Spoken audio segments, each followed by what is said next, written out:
welcome to TechieTalkee. Hello friends, in this video I'm going to explain about the regular expressions in Python. So what is an expression? Expression is nothing but a sequence of characters, numbers and some special characters. And this module contains meta characters, sequence, functions, classes and methods that work on these expressions. So before working on the regular expressions, I need to first import the module which is RE module like this. So consider that my text is going to be text 1 which is the regular expression module. So I'll first walk you through the functions that work on the regular expressions. The find all function in this module is used to search for a string in the given text and it returns the result as a list item.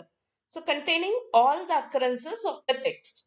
So to make use of this find all function, I'll give a print statement where I'll find all the occurrences of RE in this text one. So we can see that RE is present in regular as well as in the expressions. So this print is going to print two occurrences of this search string RE. Here we can see that RE got searched twice. What if I change the case of RE to uppercase? This find is going to return me only one occurrence because this find all is case sensitive, and since RE is in lowercase, it is going to find only the occurrences of RE in lowercase. Now, how do I handle the scenario where my search should be case insensitive? So this is where the flags, which is the third parameter in find all, comes into picture. So I'll give re.I, which is going to ignore the case and it is going to fetch me the result. So here we can see that this find all function return me all the occurrences of re by ignoring the case. So we have a method called match that will return an object if a match is found. So this object will have the search string as well as the result. So it is going to return only the first occurrence of the match.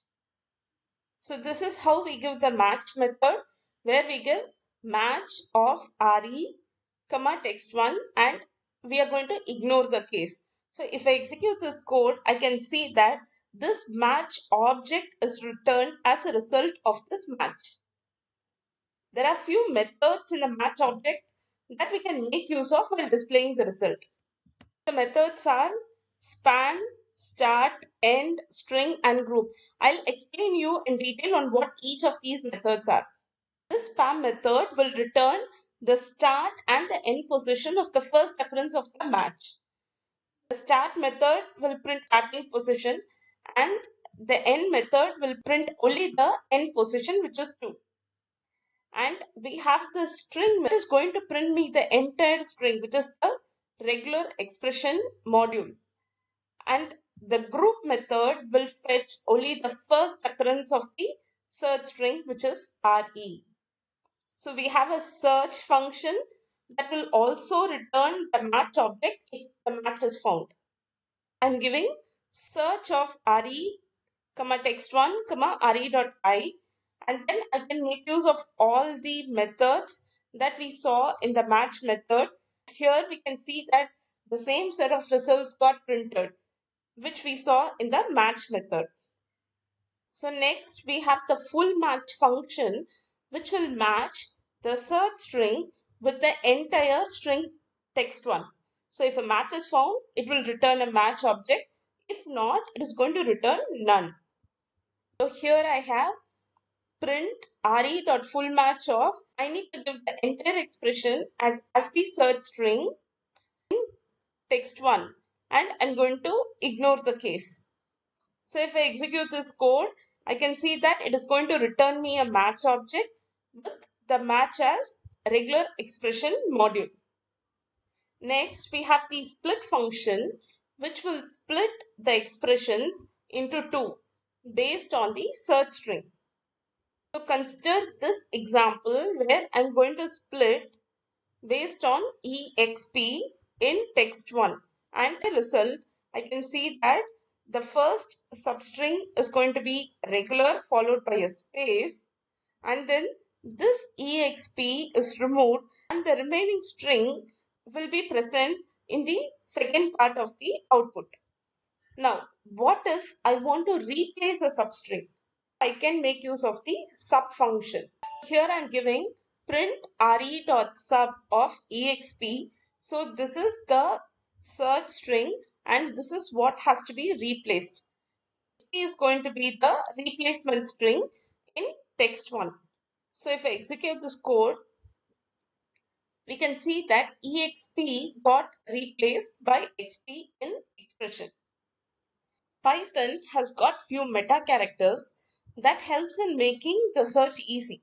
So let me explain you how the special characters or the meta characters work. The first one we have is the opening and the closing square braces. This meta character is going to find all the occurrences which are between A and E. So which means A, B, C, D and E. So it is going to parse through this particular string which is the text one, and it is going to fetch me all the occurrences which are between A and E. In the output window, you can see A, E, E, D and E. So where has it come from? We have A and then we have E, another E and then D and then we have E. So that is what got printed here. But I was expecting this capital E also to get printed. So for that, I'll have to include the flag, which is re.I. So if I execute this code, you can see that the uppercase E also got printed in my output window. Suppose if I want to check if a string starts with a character or a string which I give as input, then I can make use of this caret symbol. In my first print statement, I'm checking if this expression starts with R. So I'm giving this caret symbol followed by R. I'm making sure that I'm ignoring the case by giving re.I. I can also check for a part of a string or I can check for the entire word by giving like this. So if I execute this code, I can see that regu and then the regular got printed on the screen, which means these search strings were available in text1. But if I'm going to give expression, so which is in the middle of this particular string, it is not going to return me anything because this particular text one does not start with expression. So this is how this caret symbol works. For example, if I want to check if the text ends with a specific string, then I can use the dollar symbol. So I'm giving a print statement here where I'm checking if this particular expression ends with ULE, which is a part of this particular module. So if I execute this code, ULE is returned, which means this string ends with ULE. So this is how we can use the dollar symbol to check if a search string is present at the end of that particular expression. Say for example, I want to search for a substring that has exp followed by a character and then followed by E.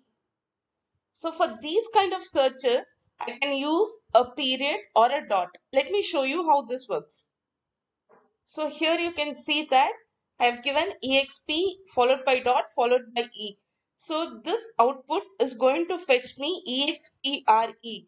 So this dot is going to replace one character in the input string. So what I can do is I'll keep two dots here and then I'll remove the E here and then I'll just add S. So the output is going to give me the search string by replacing the two dots with the two characters in the input string. So consider this scenario where I'm not sure if the search string is complete or if there is only one missing character. Then I can use a dot followed by a question mark.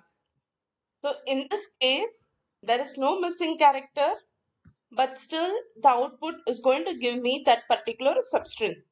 So this is an example where the question mark works even if there is no missing character. Suppose if I give exp dot question mark E again it's going to work. So this question mark is going to return me missing one character. So this is how we use a dot and a question mark to check if there are no missing characters or if there is only one missing character. But it is not going to work for more than one. If we give it to be ex dot question mark e, then it is not going to return any result. So in this case, if I want to get the expression for one or more intermediate characters, then instead of question mark, I can give a plus sign. Here you can see that the expression from ex till the last s gets printed in my output window. But this plus does not work for zero or more intermediate characters. It just works for one or more characters. So if I want to find the expression containing zero or more intermediate characters, I can go for the star. So this is how this meta character works. So consider these print statements where I have given expres and then dot asterisk s. So in this case, there are zero intermediate characters, and here I have one intermediate character, and here I have two intermediate characters. This find all is going to print me the search string from the input string, which means that this particular search string is present in the input string. So this is how the dot asterisk work. If, for example, I know only the number of intermediate characters in the search string, then in that case, I can use a curly brackets and then give the number to indicate the number of intermediate characters. I've given find all m dot and inside the curly braces I've given 4. So which means between m and e there are going to be 4 intermediate characters. And this is going to match with the module where the 4 intermediate characters are O, D, U and L. So my output is going to be the entire string which is the module. The next special character is about the pipe symbol. So consider this scenario where I do not know for sure what would be the exact search string, but I know that it would be one among the two search strings. Then I can make use of this pipe symbol. Let me show you with an example on this. Here I have given a couple of print statements. In the first print statement, I have given expr or string. To execute this code, I can see that expr got printed because expr is a substring of this particular expression. Consider the next example where I've given string or expr. So in that case also expr got printed because the search string which is string is not appearing in text 1. In my third print statement, I have given expression or expr. And the way this pipe symbol works is we'll check for the first string. If that is not available in the input string, then we'll go for the next one. So since expression is present in text 1, expression got printed. In the fourth print statement, I have given expr or expression.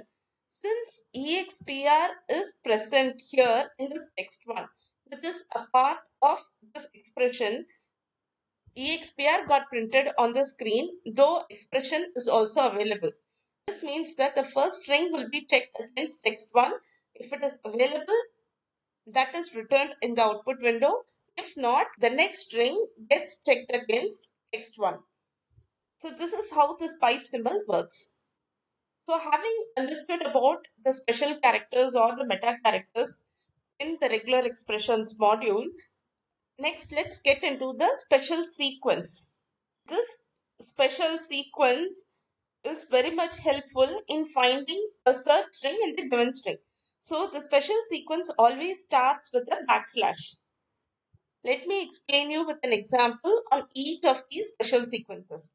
First, we have the slash A. So this slash A is going to return a match only if it is in the beginning of the string. So here I have given reg, which is in the beginning of this particular text 1. Reg gets printed in my output window. The next one is slash z, which is going to return the match if it is at the end of the string. In this print statement, I've given ule slash z. So this find is going to find ULE at the end of text 1, and if a match is found, it returns ULE in the output window. The next special sequence that I have is slash small b. So this sequence is going to return a match if the search string is in the beginning or in the end of the string. So consider this example where I want to check if reg is in the beginning or dule is in the end of the particular string in text 1. So I'll give slash b reg or dule slash b, which is going to return me the search string indicating that this string is available in text 1. Consider this scenario where I have a search string, but it should not be in the beginning of the string. In that case, I can give slash capital B. Here I'm checking slash capital B LAR. So LAR is from this regular word and ULE is a part of this particular module. In both the cases, the search string is getting printed in the output window, indicating that these two strings are not present in the beginning of a string. Let my text 1 contain regular some random number expression module, and I need to find out if this text 1 contains digits or not, and that is when I can use slash d. If I execute this code, it is going to return me the digits that are present in text 1. So in the output window I can see 135645 getting printed. For example, if I need to extract only the alphabets by excluding the digits, then I can give slash capital D. So this is going to fetch all the alphabets and the white spaces that are there in text 1, excluding the digits. What if I want to extract only the white spaces from the text? So I can do that by giving slash s. This is going to fetch only the white spaces that are there in text 1. So text 1 has 3 white spaces which got printed in the output window. If I want to extract all the alphabets and the numbers without any white space, I can give slash capital S. This is all about some of the special sequence that we have in Python. Hey guys, hope you now understood about some of the functions, special characters or the special sequence that can be applied on the regular expressions in Python. Thank you for watching this video. If you have any queries, you can reach out to me at techietalkie@gmail.com. Happy learning and have a great day.